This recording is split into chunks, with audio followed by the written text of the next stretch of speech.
Saksakalyan gunarnavasya Vande Guru Sri Charanarabindam.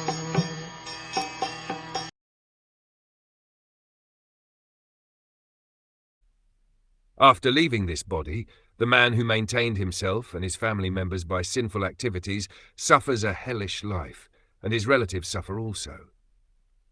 The mistake of modern civilization is that man does not believe in the next life, but whether he believes or not, the next life is there, and one has to suffer if one does not lead a responsible life in terms of the injunctions of authoritative scriptures like the Vedas and Purans.